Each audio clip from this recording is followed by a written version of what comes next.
महोत्सव मैंने सम्मुख को आसबे बालक गण सम्मुख को आसबे एवं काटी गीत को उन्मोचन करेंगे इस समय प्रभु दास प्रसाद मिलन से किसी कहवा है उपस्थित सम्माननीय मान्यगण्य प्रभु दासगण प्रभु जीशु को मधुर नाम नहीं नमस्कार ज्ञापन करे सहित उपस्थित आबाल वृद्ध वनिता बापा माँ भाई भाई समस्त को हृदयपूर्ण नमस्कार करे आपणकर सुंदर उत्कल बाप्टिस्ट संडे स्कूल समिति सम्मेलन आउ 54तम वार्षिक उत्सव आम भ्रमरपुर ग्राम तरफ जीशु ही सत्य ये दिन मानक ईश्वर को सत्यता विषय में प्रकाश करने जाऊँ अनेक फोन आसे मते अनेक आउ सतर्क बाणी मते दियंती किंतु आपण प्रार्थना आपण सहयोग आमको प्रभु को सानिध्य आने दौर अनेक लोक मान आशीर्वाद जेहेतु अच्छी तत्सहित आम अनेक लोक मान सम्मुख हो पारू जपरी आपण प्रार्थना सब आउ कामना करूँ सब आम उत्तम उत्तम गीत करूँ संगीतकार मान दयाकर प्रार्थना करूँ एवं आपण आशीर्वाद फल जीशु ही सत्य यही दिन मानक अनेक कर्म शुणु एवं अनेक लोक मैंने अनुप्राणित हो मन परिवर्तन करूँ ये आशा नहीं सुंदर आउ गीत मध्यम गीत को आम बर्तमान उन्मोचन करने जाऊँ समस्ते आउ सहयोग ए समय आम प्रार्थना करने अनुरोध कर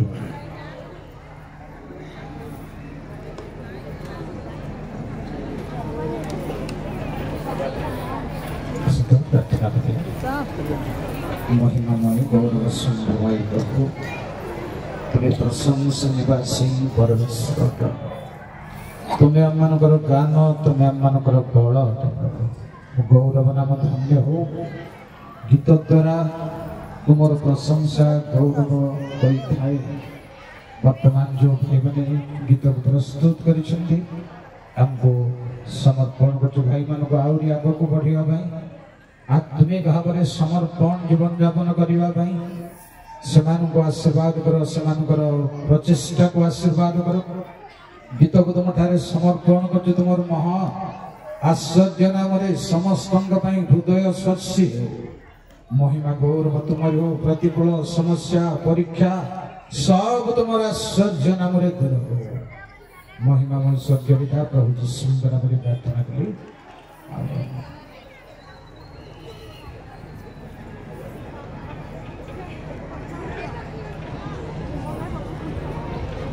पिता पुत्र पवित्र आत्मा जीवन काटी उन्मोचन कर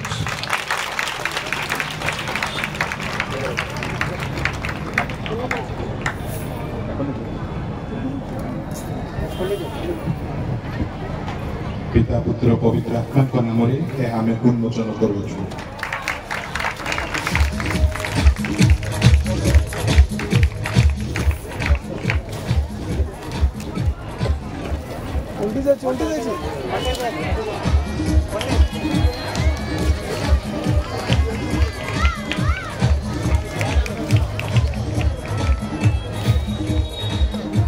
आमे समस्ते कहवा हालेलुया हालेलुया जीशु ही सत्य समस्ते कहवा जीशु ही सत्य जीशु ही सत्य प्रभु प्रत्येक को आशीर्वाद करंतु इतिरे अर्थ व्यय करी श्रम करिसंती प्रभु प्रचुर मात्रा रे आशीर्वाद करबा सहित दिन प्रतिदिन वृद्धि साधन करंतु आपण को धन्यवाद ज्ञापन करूँ सम्मेलन सुजोग देइथिबारु मंडली पक्षरु आम टीम पक्षरु धन्यवाद ज्ञापन करूँ।